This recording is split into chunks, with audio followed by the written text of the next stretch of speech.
So let's talk about hoovering today, okay? So hoovering, what we're going to do is we're going to define it a little bit. We're going to talk about traditional hoovering. Then we're going to talk about reverse hoovering. And then we're going to talk about what if they didn't hoover? Like, what's that actually look like?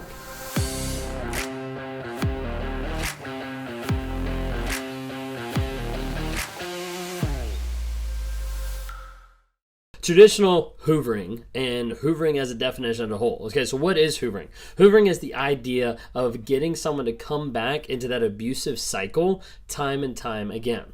It really is like emotional blackmail. It's the idea that you're leaving and I need you to stay, so I'm going to do everything in my power to convince you to stay, even though I don't even want that. Even though that might not be the end result, even though that might not be how it's going to transpire, I'm still going to try to keep you a little bit longer. I'm trying to hold on to you just a little bit longer.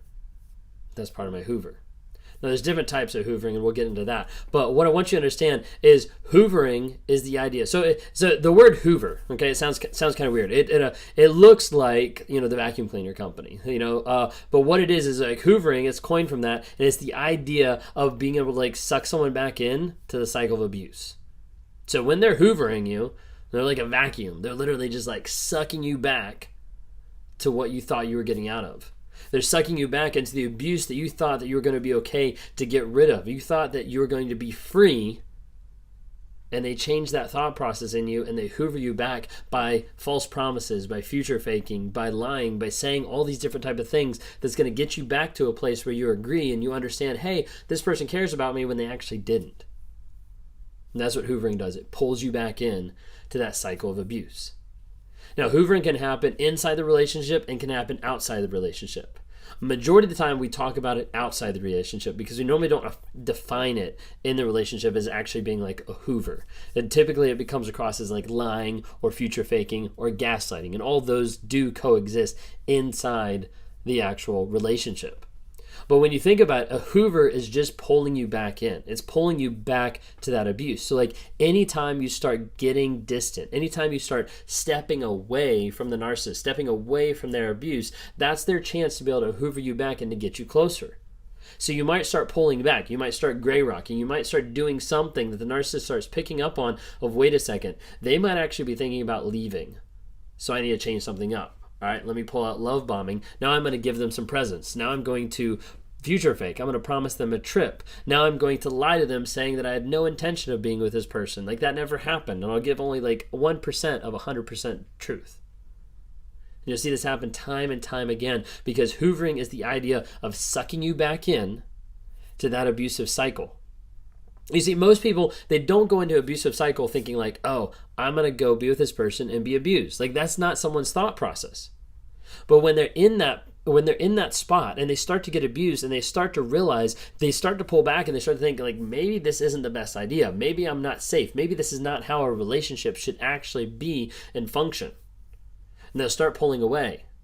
And at that point, as the narcissist, my job is to pull you back and to keep you. We're going to do that with isolation. We talked about that a couple of videos ago. Or we'll do that with gaslighting. We'll do that with lying and manipulation.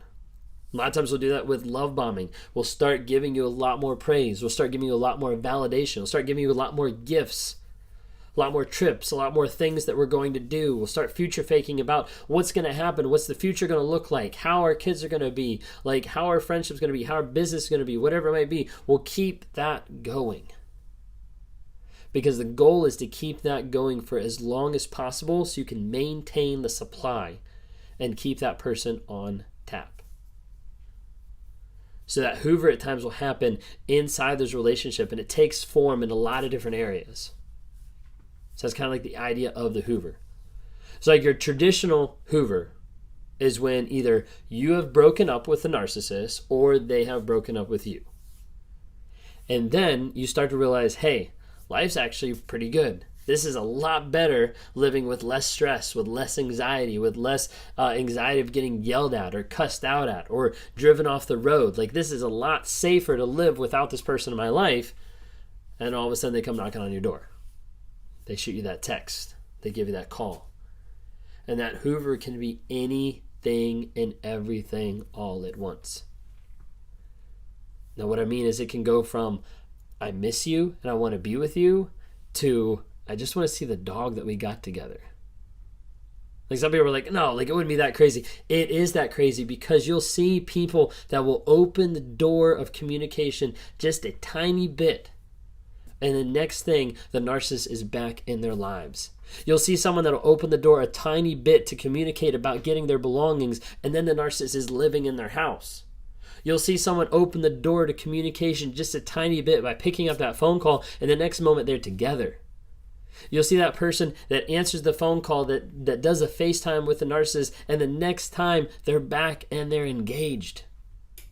And you're like, wait a second, how's this happen? Like, these are people that have been abused and they're back with this person. Yes, because a narcissist is very good at hoovering you back in, very good at sucking you back in to the cycle of abuse that they've created and that they've developed over a period of time that you start to think is normal. And in those moments of clarity, when you think it's not normal, that's your chance to run.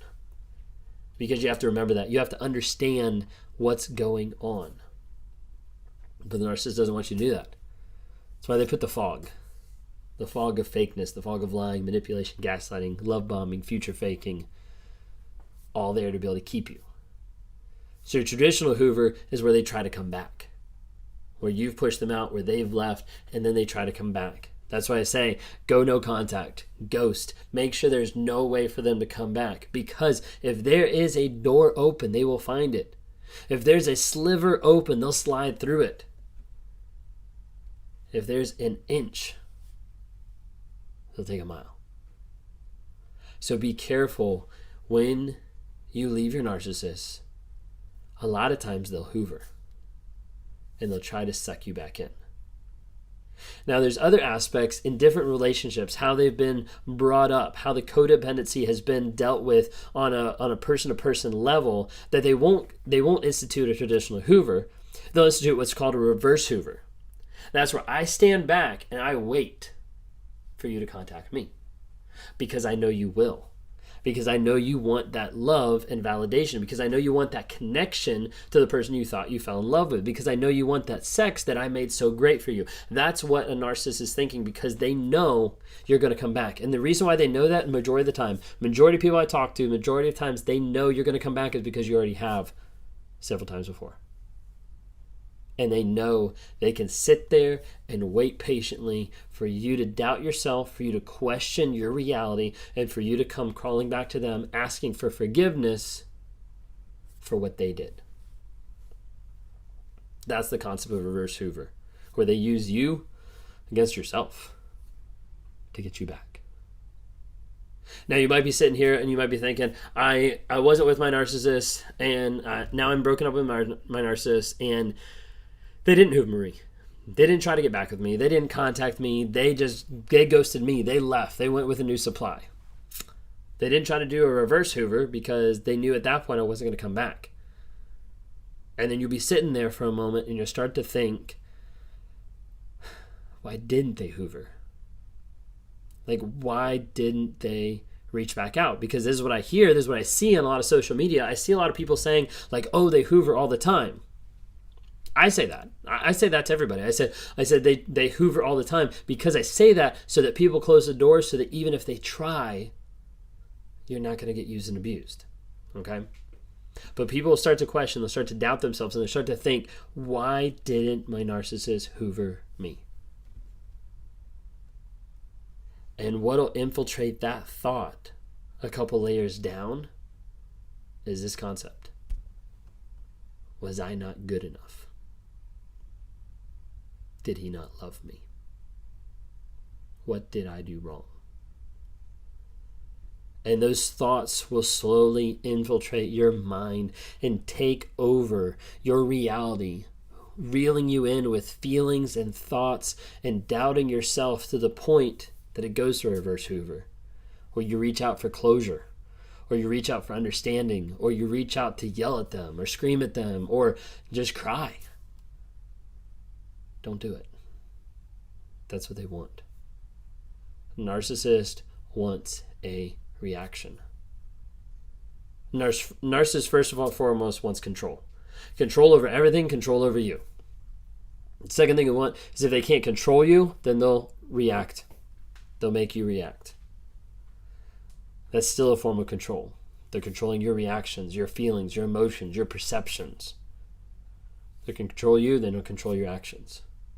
If you stop with the control, if you put them out, and you don't let them back in, you don't let them hoover, you don't let them reverse hoover, you don't go back to them, you've taken away that aspect of control. Stop letting the narcissist control you on a day-to-day basis by reacting to the abuse that they put you under. Instead, let's work to deal with that so that you can find a place of healing, growth, and change and be the best version of yourself on a day-to-day basis. This is what I do with people on a one-on-one basis in coaching sessions where I talk to them and we work to dive levels deep underneath the surface to figure out what is the story that you're telling yourself? What is the fable that you fabricated based on the lies that the narcissist has put on you? And as we find that, we get underneath the surface and we see what's actually going on with you and we say, hey, how does this match up to reality? And what are the facts that support the fable that we've just believed? And oftentimes people get to that moment and they start realizing in a moment of clarity that the story that they've been telling themselves, the story that's been put on them by the narcissist is completely false, completely fake, and based on a bed of lies. And when they start to shed light by looking at the truth, the facts of the situation, they start to clear the fog that's in their head and they start to understand truth and clarity and see a greater purpose in their life than just existing in that moment. It's hard. Sometimes I talk with people and I try to go through that process. It's not cookie cutter, it doesn't fit for everybody. But I try to go through that process or some form if we have to adjust or something like that. And there's some people that don't want that process. There's some people that would rather look at the narcissist, that would rather look at the situation than they would look inward and say, hey, what is actually going on inside me? What's the story that I'm telling myself? What's the fable that I'm believing? And as a result, they can't get out of that mindset. They're stuck. Now, I'm not trying to say that without empathy, and I'm not trying to say like, oh, like those people like don't matter. No, I'm trying to say like some people will come and they'll try to talk and all they want to understand is like, I don't understand why. And I get that. And it's hard for people to understand why from an empathetic standpoint of why a narcissist would do the things they do. I get that. But if all you do is dwell on that side, you'll never find healing. You'll never find growth in you. Because everything that's happened has brought you to this place to understand that you can do the work to change your life. But it takes work. It takes daily dedication to work on sacrificing those demons, those lies, those things that you believe, those fables every single day to get to a place of healing, growth, and change. And you can do it. And we try to do that with people on a day-to-day basis. If you're interested in talking one-on-one, would love to interact with you, go to my website, rawmotivations.com, click on one-on-one, grab a time, would love to sit down and talk with you one-on-one, deal with this, to work with the fable, to deal with the facts, to find the truth of the story, and help you find healing, growth, and change. Would love to interact with you more about that. If you want to be a part of a community that is rising with a lot of different people who've been with narcissists, who've been in a narcissistic abusive relationship, then go online and download the NARC app. You can get it from my website, or you can go to Apple, or you can go to the Google Play Store and you can download the NARC app, N-A-R-C, Narcissistic Abuse Recovery Community. You'll find like-minded people that have been through the same shit or worse than you, that are there striving for healing and change on a day-to-day basis. There's a lot of other supports. There's a lot of other resources you can get out of the app. We're trying to connect with more creators who are putting up more courses, who are offering more coaching, more support groups, all this type of stuff that we're trying to put in your hands so that you can be enabled to be the best person you could possibly be and to expand your capacity to grow and change into the best version of yourself.